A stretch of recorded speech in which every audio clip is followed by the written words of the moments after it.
नमस्कार साथियों, आज हम एक विशेष टॉपिक पर बात करने वाले हैं जो कि जनगणना 2027 है। जनगणना 2027 से आने वाली परीक्षाओं में सवाल बनने की प्रबल संभावना है। तो आज देखते हैं जनगणना 2027 के बारे में। उससे पहले इसकी ऐतिहासिक पृष्ठभूमि देख लेते हैं। इसमें संविधान अधिनियम और महत्वपूर्ण तथ्य को समाहित करके हम देखते हैं कि इसकी जो शुरुआत है वो कहाँ से हुई थी, किस अनुच्छेद के अंतर्गत, इसमें क्या क्या विधान है, किस प्रकार से इसका जो काम होने वाला है। तो सबसे पहले हम देखते हैं इतिहास और कानूनी आधार। जो प्रथम जनगणना हुई थी 1872 ईस्वी में लॉर्ड मेयो के शासनकाल में पहली बार हुई थी, यानी अंग्रेजों के शासनकाल में। उसके बाद नियमित जनगणना शुरू हुई थी 1881 से, जो लॉर्ड रिपन के शासनकाल में हुई थी। तब से लगातार हर 10 साल में जनगणना होती आई है और 2021 में कोरोना महामारी के कारण ये काम बाधित हो गया, तो 2027 में ये हो रही है। 2026 से 27 तक जनगणना 2027। कानूनी आधार की बात करें तो जनगणना अधिनियम 1948 के तहत आयोजित की जाती है। जनगणना अधिनियम 1948 के तहत आयोजित की जाती है जनगणना। स्वतंत्र भारत की कौन सी जनगणना होगी 2027? तो ये स्वतंत्र भारत की 8वीं और कुल 16वीं जनगणना होने वाली है, जनगणना 2027। इसकी विशेषताएं क्या है? तो प्रथम डिजिटल जनगणना होने वाली है। भारत की पहली पूरी तरह डिजिटल जनगणना कौन सी है? तो जनगणना 2027 है। डेटा संग्रह के लिए किसका प्रयोग किया जाएगा? तो डेटा संग्रह के लिए मोबाइल ऐप और स्मार्टफोन का प्रयोग किया जाएगा। कितनी भाषाओं में डेटा संकलित होगा? तो 16 भाषाओं में डेटा संकलित होगा। जाति जनगणना और चरण, जो कि हमारी जनगणना 2027, इसमें जातिगत जनगणना की जाएगी।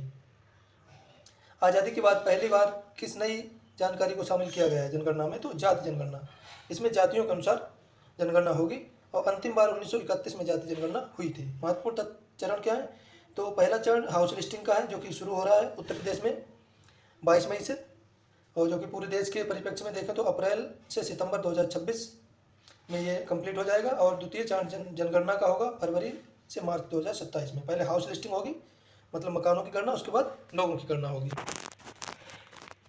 बजट और प्रबंधन, इसके संबंध में क्या है? तो जनगणना के लिए इतना बजट 11,718 करोड़ रुपए का बजट अनुमानित रखा गया है और 30 लाख से अधिक प्रगणक इन्यूमरेटर इसमें इस कार्य में लगेंगे। जनगणना 2027 के शुभंकर क्या है? मैस्कॉट तो प्रगति और विकास इसके शुभंकर है। प्रशासनिक ढांचा क्या है?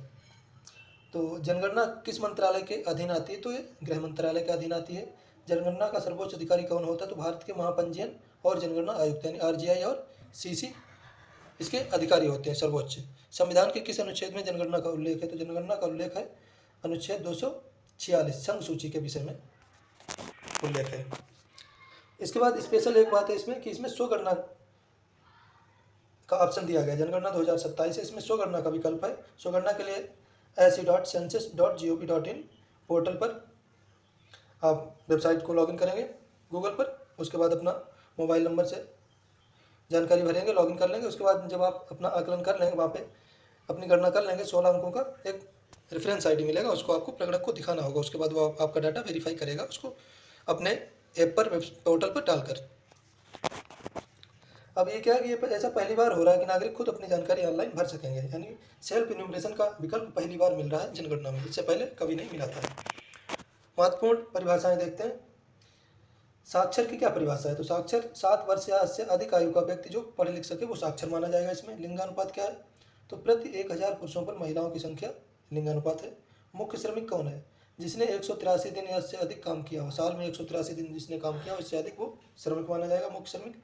जनसंख्या घनत्व, प्रति वर्ग किलोमीटर में रहने वाले व्यक्तियों की संख्या जनसंख्या घनत्व होती है। तुलनात्मक अध्ययन 2011 और 2027 की जनगणना का देख लेते हैं। तो जो 2011 की जनगणना थी उसमें स्वगणना नहीं थी, और 2027 की जो जनगणना उसमें स्वगणना का विकल्प दिया गया है। और उस टाइम पे अपेक्षित जनसंख्या थी 121 करोड़, अब हो गई 147 करोड़। पहले वाली कागज आधारित थी, अब है पूरी तरह डिजिटल, इसमें कागज का ना के बराबर प्रयोग किया जाएगा।